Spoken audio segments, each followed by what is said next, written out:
തൃശൂർ ഒല്ലൂരിൽ വൻ ലഹരിമരുന്ന് വേട്ട. ലഹരി വിരുദ്ധ സ്ക്വാഡും ഒല്ലൂർ പോലീസും ചേർന്ന് 2.5 കിലോ MDMA പിടികൂടി. മയക്കുമരുന്ന് കടത്തിയ കണ്ണൂർ സ്വദേശി ഫാസിലിനെ പോലീസ് അറസ്റ്റ് ചെയ്തിട്ടുണ്ട്. കേരളത്തിലെ ഏറ്റവും വലിയ MDMA വേട്ടയാണ് തൃശൂരിൽ നടന്നത്. ഒല്ലൂർ PR പടിയിൽ ഇന്ന് പുലർച്ചെയാണ് ലഹരിവിരുദ്ധ സ്ക്വാഡും ഒല്ലൂർ പോലീസും ചേർന്ന് മയക്കുമരുന്ന് പിടികൂടിയത്. മയക്കുമരുന്ന് കടത്തിയ കണ്ണൂർ സ്വദേശി 36 വയസ്സുള്ള ഫാസിലിനെ പോലീസ് അറസ്റ്റ് ചെയ്തു.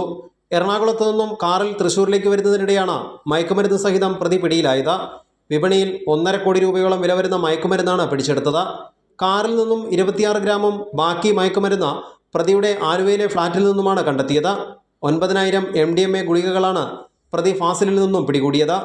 MDMAയുടെ കേരളത്തിലെ പ്രധാന മൊത്തവിതരണക്കാരനാണ് ഫാസിലെന്നും സംശയമുണ്ട്. ഏറ്റവും മുന്തിയ MDMA ഉൽപ്പന്നങ്ങളാണ് ഇയാളിൽ നിന്നും പിടിച്ചെടുത്തത്. ബാംഗ്ലൂരിൽ നിന്നാണ് പ്രതി മയക്കുമരുന്ന് എത്തിച്ചിരുന്നത്. 500 മുതൽ 1000 രൂപ വരെ ഗ്രാമിന് ഈടാക്കിയായിരുന്നു വിൽപ്പന. ആർഭാട ജീവിതത്തിന് വേണ്ടിയാണ് പ്രതി മയക്കുമരുന്ന് കച്ചവടം നടത്തിയിരുന്നതെന്ന് പോലീസ് പറഞ്ഞു. വലിയൊരു ലഹരി കടത്ത് ശൃംഖലയിലെ കണ്ണിയാണ് ഫാസിലെന്നാണ് പോലീസിന്റെ നിഗമനം. ഇയാൾക്ക് ലഹരിമരുന്ന് ലഭിക്കുന്ന ഉറവിടത്തെക്കുറിച്ചും ഇയാളിൽ നിന്ന് മയക്കുമരുന്ന് വാങ്ങുന്നവരെക്കുറിച്ചും പോലീസ് അന്വേഷിക്കുന്നുണ്ട്. കൈരളി ന്യൂസ്, തൃശൂർ.